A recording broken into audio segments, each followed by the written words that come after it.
Final Fantasy XV is, for lack of a better word, finally here. And I'm not going to waste your time with a dumb intro because you already know what Final Fantasy is, and we've been waiting too freaking long for this game already, so let's cut the You play as Noctis, the leader of a black leather-clad J-pop band, who also happens to be a prince, which may actually be a step down in the world of J-pop. Noctis is about to embark on his greatest journey of all, marriage. So off you go. Get ready for some pulse, pounding, roadside assistance.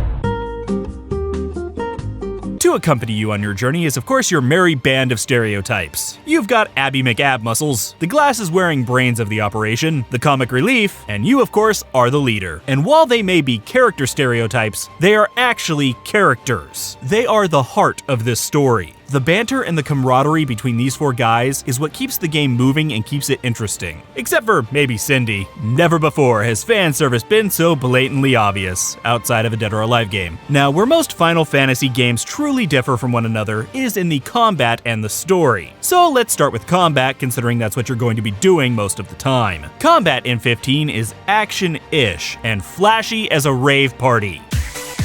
Damn right, style over substance. Now I say action-ish because instead of having you smash buttons, you'll simply hold down circle to attack and change the direction on your thumbstick to change how the attack hits. Hitting enemies from different areas, such as behind them, increases damage and allows your friends to do a link attack for increased damage. Holding down square will make you dodge attacks. And if an enemy launches a larger attack, it will block, which then allows you to parry. Hitting triangle activates your blade warp, which is a really fun addition. Simply lock onto your target and pew!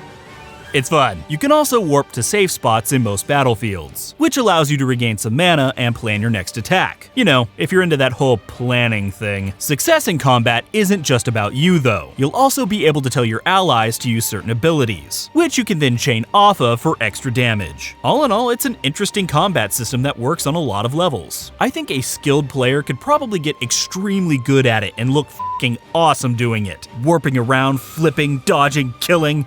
Me? Not so much. I look like that awkward white guy trying to breakdance, but really I'm just flopping around on the ground like a fish. Anyway, like every Final Fantasy, the game is an adventure with a main story to follow and a ton of side quests. Now, I haven't gotten super far into the story yet, mostly because I'm a side quest completionist, but I think I've done 10 or 15 hours, which in Final Fantasy time means I've done precisely. But from what I've seen of the story so far, I like it. It's not so simple that it bores me to death, but it's also not overly complex to the point where even reading a wiki doesn't help. I'm still not sure what the f*** happened in Final Fantasy VII. Side questing is where you'll spend a lot of your time in Final Fantasy XV. Driving around, you don't really drive too much, the car kind of just drives itself. Really, it's just bros doing bro stuff. Pitching tents with one another, cooking food, eating said food. Why can't I quit you? I'd almost say this game could be a damned MMO because most of the side quests have you running around doing fetch quest or kill quest. Just throw in some gold spammers into a general chat and you're basically there. The most fun I had were with the hunts or any battle that lasted a longer amount of time, so I could actually work on my combat skills rather than just flailing about. Hunts are essentially kill quest, but could end up having you fight a behemoth. Like Deadeye here. He's just a big kitty who wants love. After doing several quests, you'll likely notice that you haven't leveled up. Leveling is only done after special events or when resting at night. Leveling up gives you AP points, which you can then use to increase your character's skills and stats. Gearing is also fairly straightforward, although it does have an upgrade system. It works, and it has these little guys to tell you who can equip what. Aw, that plays on my nostalgia strings. And if all of this gets a bit boring, don't worry, there's always fishing.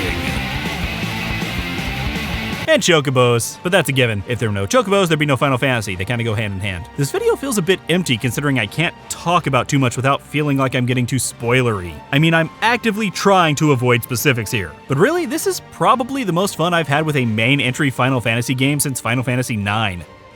Shut up, I like 9. Although I don't count 11 or 14 as main entries, even though I'm an MMO guy. Kinda weird, but whatever. If you're a fan of RPGs in general, you've likely already bought Final Fantasy XV, so I've pretty much wasted my breath. But I'll just say, if you like RPGs and you haven't bought the game yet, go ahead and do it. I plan to play the whole way through, but that's gonna take a while, and I have stuff to do like MMOs to play. Oh, who am I kidding? I'll get back to work at some point.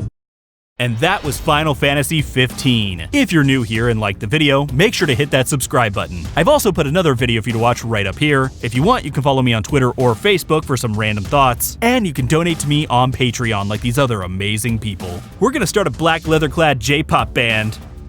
Oh, I feel bad for sighted people.